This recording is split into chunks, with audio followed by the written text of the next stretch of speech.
Some stories echo across generations because they are not just ancient, they are timeless. This is the story of a woman whose pain was invisible to society but not to God. A story of waiting, of tears, of unanswered prayers, and the God who listens. Her name was Hannah. And maybe her story is yours too. In a time when women were often only valued for what they could produce. In a world where barrenness was not just a medical condition but a public shame, lived Hannah, a woman whose name means grace. She was married to Elkanah, a man who loved her deeply. But like many men of ancient Israel, he had a second wife, Peninnah. And Peninnah was fertile. Her tent echoed with the laughter of children, boys, girls, year after year. Hannah's tent? Silent. Year after year. Now imagine this wasn't just private heartbreak. In the culture of ancient Israel around 1100 BC, a woman's worth was tied to her ability to bear sons. Sons who would inherit, farm, protect, and continue the family legacy. A barren woman was whispered about, pitied, sometimes mocked. And Peninnah? She made sure Hannah felt every sting of her emptiness. The Bible says her rival provoked her severely to make her miserable. Can you imagine that? Waking up every day hearing children play in the next tent while your own womb feels like a closed door. But here's where the story shifts. Hannah didn't fight Peninnah back with words. She didn't throw shade. She didn't curse her. She did something far more powerful. She prayed. Every year Elkanah took his family to Shiloh, to worship and sacrifice at the tabernacle, the sacred meeting place between God and man. On one of these trips, after yet another round of Peninnah's taunts, Hannah broke. She slipped away from the feast, past the noise, past the laughter, straight to the sanctuary. There, with her face buried in her hands, she poured out her soul. Not with loud wails, not with dramatic speeches, but in silent, trembling, desperate prayer. Her lips moved but no sound came out. Her prayer was simple but loaded with ache. Lord, if you will look upon my misery and remember me, if you give me a son, I will give him back to you all the days of his life. A vow. A surrender. A deal. But she didn't pray as a transactional deal maker.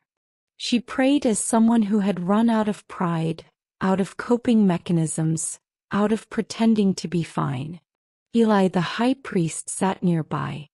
He watched this woman, saw her lips moving, no sound.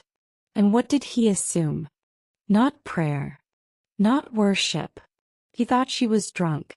Imagine that. The priest, the spiritual leader, misunderstood her pain. Even in the house of God, her pain was invisible. But when she explained through tears, I'm not drunk. I am pouring out my soul before the Lord. Eli softened. He blessed her. Go in peace, and may the God of Israel grant you what you have asked of him. Hannah left that tabernacle, and the Bible says something stunning. Her face was no longer sad. Did she have her child yet? No. Did anything physically change? No. But something shifted inside. Peace came before the answer.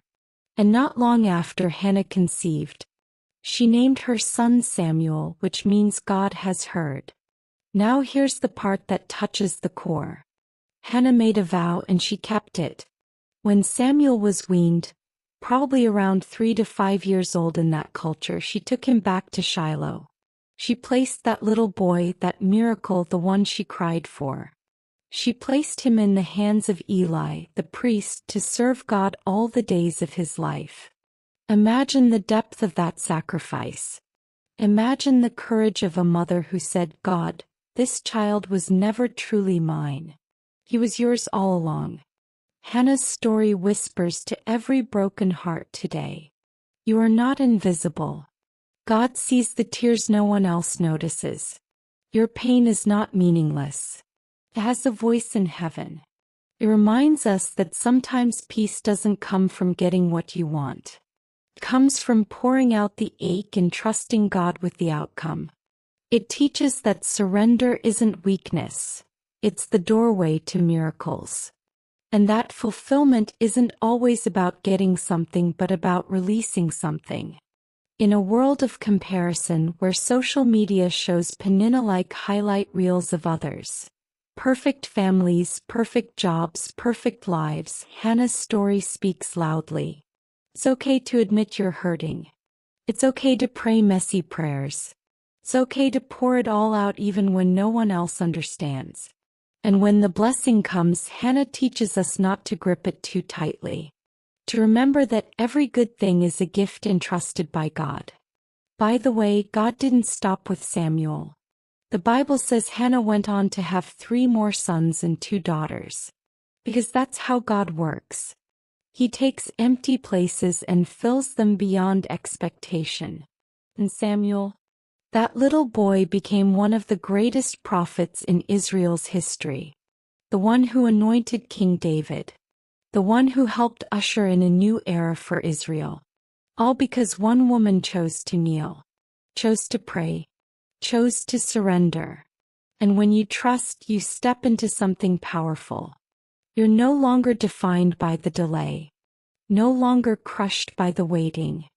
You're no longer imprisoned by what you don't have yet. Instead, you become anchored in something deeper, in the unshakable truth that God's silence is never His absence.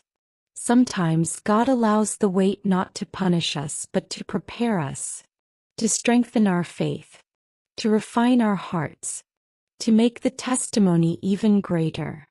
Hannah didn't know it then, but her tears were watering the seeds of a prophet. Her prayers were shaping the destiny of Israel. Her surrender was part of something far bigger than herself. And isn't that just like God? To take something so personal, so painful, and weave it into His grand design. Today, people may not judge you for barrenness the way they did in Hannah's day. But the world still finds ways to measure you. Maybe you're single when everyone else seems married. Maybe your career feels stalled while others are thriving. Maybe you're praying for healing that hasn't come yet, for a child, for a breakthrough, for something only you and God truly understand. You might even feel surrounded by modern-day Peninnahs, people whose lives look perfect, who seem to have what you've been pleading for. And like Hannah, you may feel invisible in your pain. But here's the truth. Your pain is not hidden from God. Your quiet prayers, your silent cries in the middle of the night, your whispered, "Lord, please," they rise like incense before Him. Not one tear is wasted.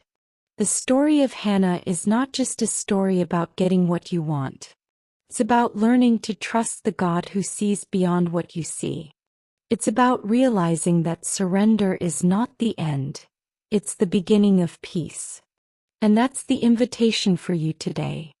Maybe the miracle hasn't happened yet. Maybe the answer hasn't come.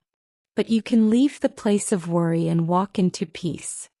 Not because you have it all figured out, but because you've placed it in the hands of the one who does. This isn't just a story from thousands of years ago. This is a mirror for us today. A reminder that sometimes the most powerful thing you can do isn't to fight harder, hustle more, or pretend to be okay. It's to fall on your knees and pour it all out before God. And when you do, heaven listens. Heaven moves. Maybe not always in the way you expect. Maybe not always in your timing.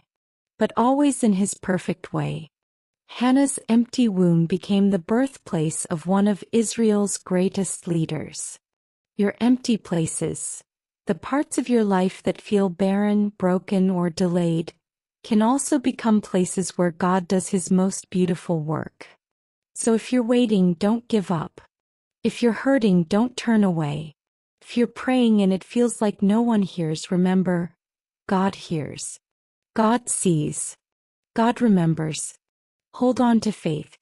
Pour it out. Release it. Trust. Because the same God who heard Hannah hears you.